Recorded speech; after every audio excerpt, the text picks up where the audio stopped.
Hello, lovely people. I'm Debs. Welcome back to my channel, Raina Read Stuff.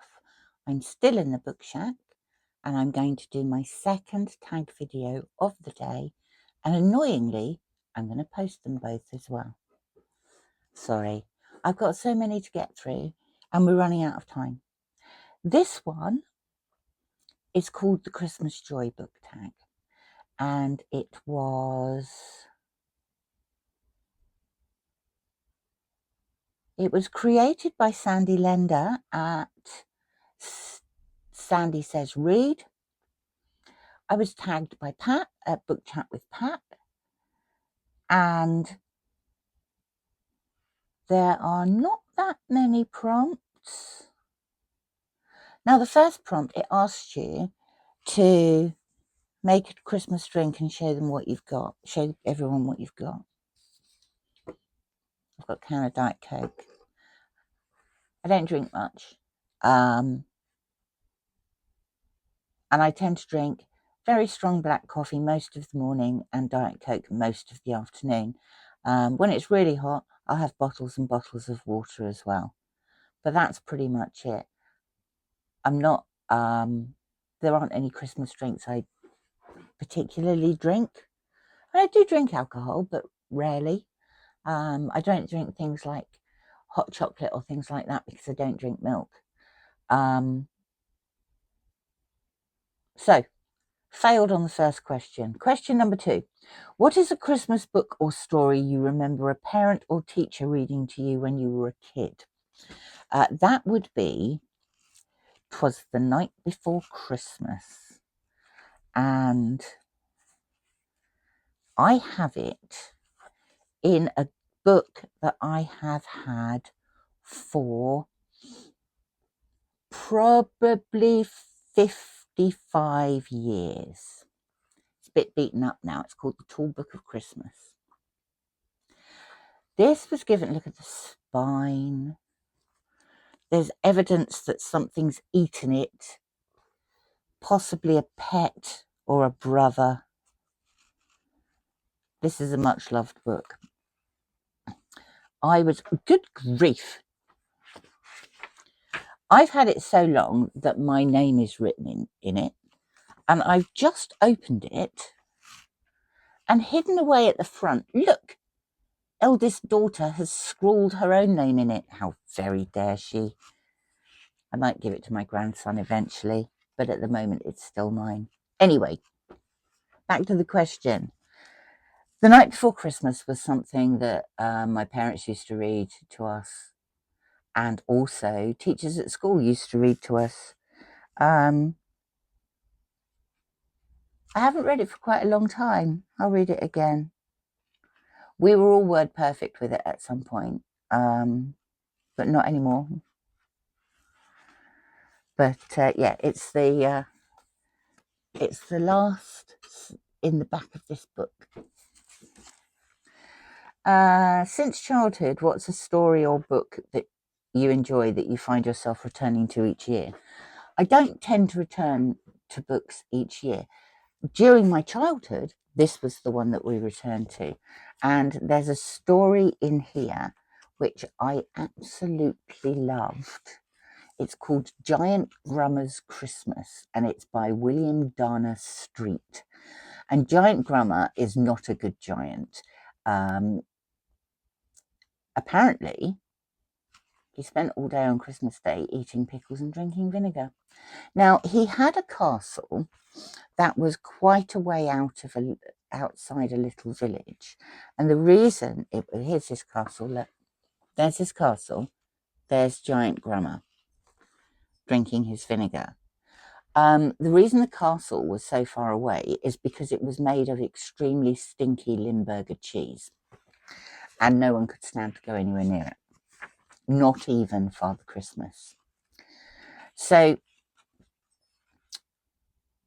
to cut a long story short, a way had to be found to enable Father Christmas to deliver presents to Giant Grummer in the hope that he would become a nice person. And the only way to do that Prince Topsy-Turvy turns Father Christmas's nose upside down. So instead of smelling Limburger cheese, he's smelling gingerbread and cookies. And so he goes and delivers presents. But we never do find out whether Giant Grummer changes his ways, because he eats too much on Christmas Eve and falls asleep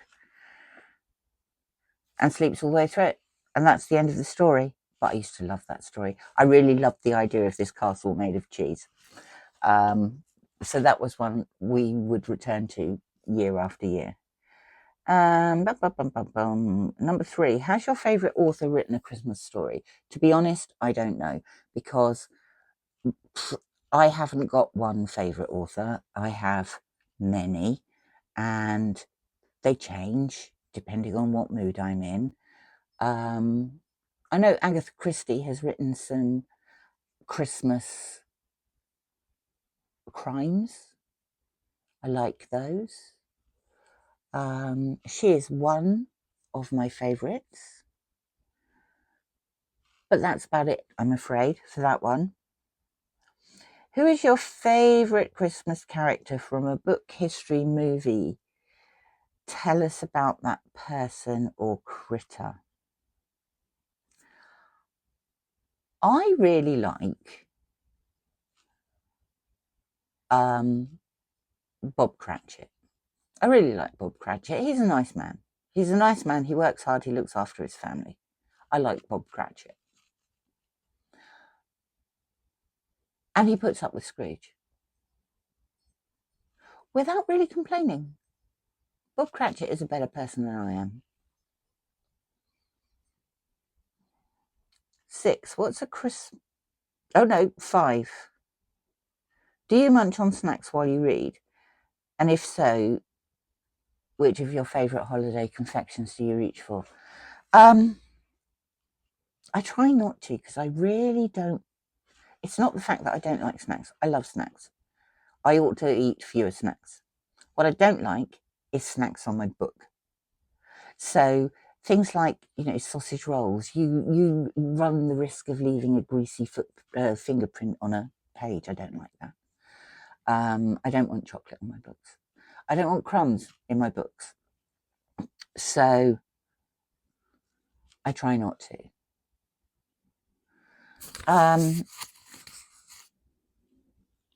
What's a Christmas tradition you will never outgrow, and where did this tradition come from? Well, my husband thinks I'm really strange, but to start with, my immediate family, and that is me and my 2 daughters and our other halves, and now my grandson, we exchange presents on Boxing Day.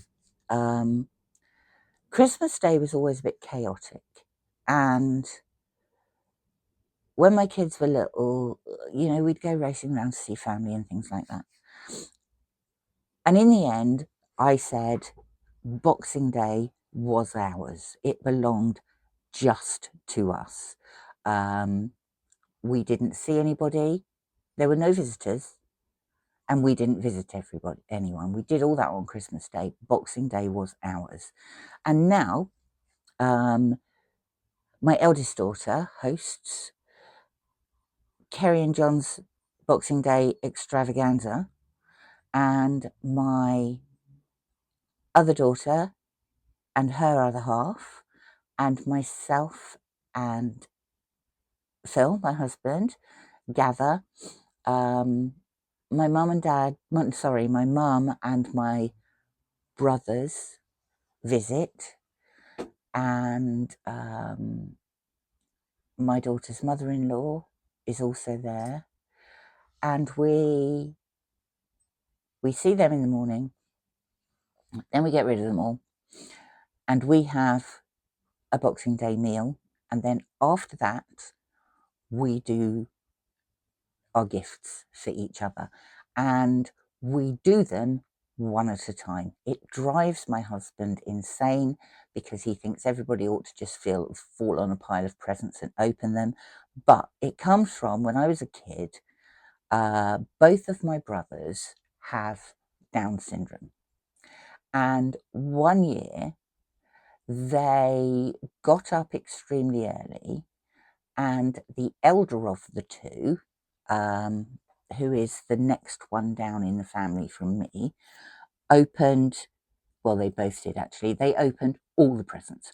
All of the presents, not just for them, for everybody. They opened presents that were meant to be gifted to other people who were coming later. They opened everything. And so my parents instigated a rule where no one opened anything at all. My dad handed around the presents and we all opened them. And then it struck me when I was older and I had kids that it was a nice way of appreciating what you were being given. And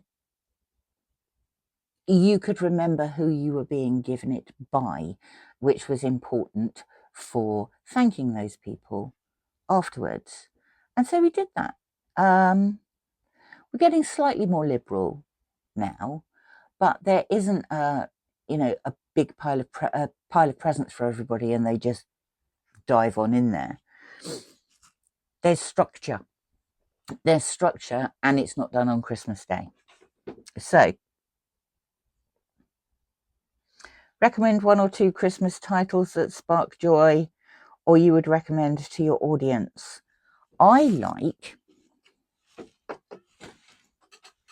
Sorry, forgot to take this one out. I like this, which is, ignore the pictures from Italy. This is Christmas Stories by Charles Dickens. And there's some lovely ones in here. There's a Christmas tree.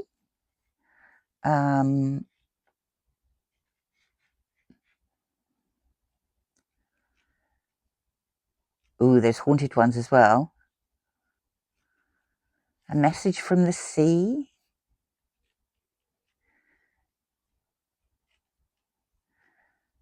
The Lazy Tour of Two Idle Apprentices. I know a lot of people read A Christmas Carol at Christmas, but I like these Christmas stories. And yeah, I think they're fun. There's a good selection in there. All of them together run to more than 500 pages, so you've got plenty to keep you occupied in there.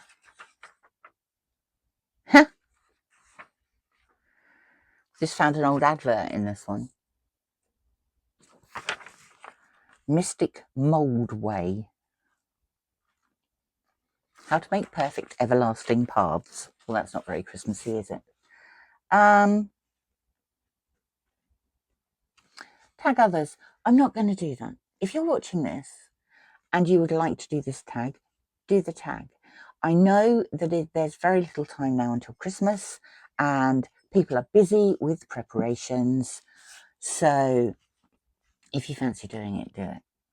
Thank you for watching, and I will see you very soon with something else, possibly a tag video. I do have an announcement video coming up this week as well.